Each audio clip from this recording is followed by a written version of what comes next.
సూపర్గా ఉందన్న. మళ్ళీ తమిళనాడులో అంటే ఒక లాయర్ ఏంటి సొసైటీకి ఉపయోగపడుతున్నాడా లేదా అని మళ్ళీ ఒక సొసైటీకి చూపిపోతున్నాడు.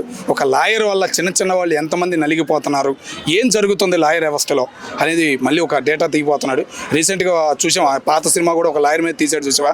స్టోరీ ఎలా ఉందంటే సేమ్ అలాగే ఉంది. అట్లాగే వీరభద్ర ఆ పేరుకే పడిపోవచ్చు. ఏంటంటే ఆ పేరుకు ఒక వాల్యూ ఉంది, ఆ పేరుకు ఒక యుద్ధం సంబంధించిన ఉంది కాబట్టి ఆ యుద్ధంతోనే వచ్చాడు కాబట్టి క్యాండిడేట్ పరంగా సెట్ అయింది సూర్య గారికి. సూపర్ హిట్ కొట్టబోతుందన్న ఫీలింగ్ అయితే కలిగింది. జై భీమ్ అని నేను అదే అనుభవాను. జై భీమ్ స్టోరీ నుంచే ఇది పుట్టింది.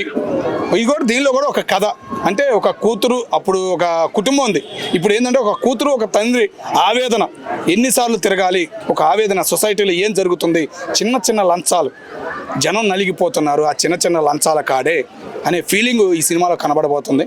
ఒక మార్పు అనేది మొదలయ్యిద్దని నేను అనుకుంటున్నాను. అంటే ఇందులో కార్తీక్ గారు కూడా ఉన్నారంటారా?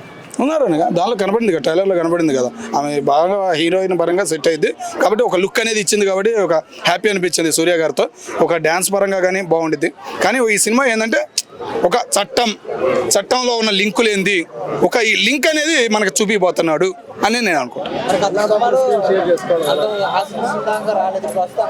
కంపల్సరీ దానిలో కులం ఉంది, దీనిలో కులం లేదు. చట్టానికే డైరెక్ట్గా పెట్టేశాడు, ఒక కేసు గురించి చట్టానికే పెట్టాడు.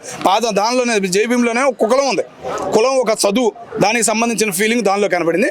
ఇదేంటంటే ఒక దేవుడికి ఒక చట్టానికి జరుగుతున్న న్యాయం అన్న ఫీలింగ్ కనపడింది.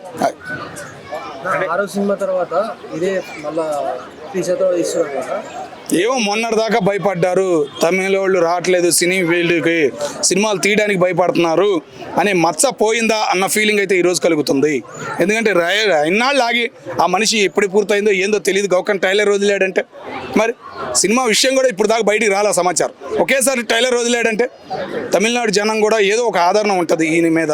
చాలా చేశాడు, ఏంటంటే చదువు లేనివాడిని చదివించినాడు, లేనివాడిని డాక్టర్ చేశాడంటే ఆ పేరు ఈయనకే ఉంటుంది. కాబట్టి అదే న్యాయంతో ధర్మంతో పోతున్నాడు సినిమాల పరంగా. అదే ఇప్పుడు దాకా వదిలిపెట్టలే, పోలీస్ న్యాయం ఆ రెండింటి మీద ఈయన సినిమాలన్నీ పోరాట పరంగా ఉన్నాయి, అదే లెక్కన పోతున్నాడని మేము. అదే నాకు కొత్త లుక్గా అనిపించింది, బాగుంది. మరి ఎట్లా ఉండబోతుందో ఏందనేది చూడాలి. స్వాగతిస్తారు, విజయ్ కన్నా ఎక్కువ ఆదరణ ఉంది కానీ వద్దనుకునే ఈయన వెనక్కి తగ్గుతున్నాడు. అది అంతే, కమ్బ్యాక్. తమిళ్ సినీ ఫీల్డ్ మొదలయ్యింది, కమ్బ్యాక్ అనుకోవచ్చు.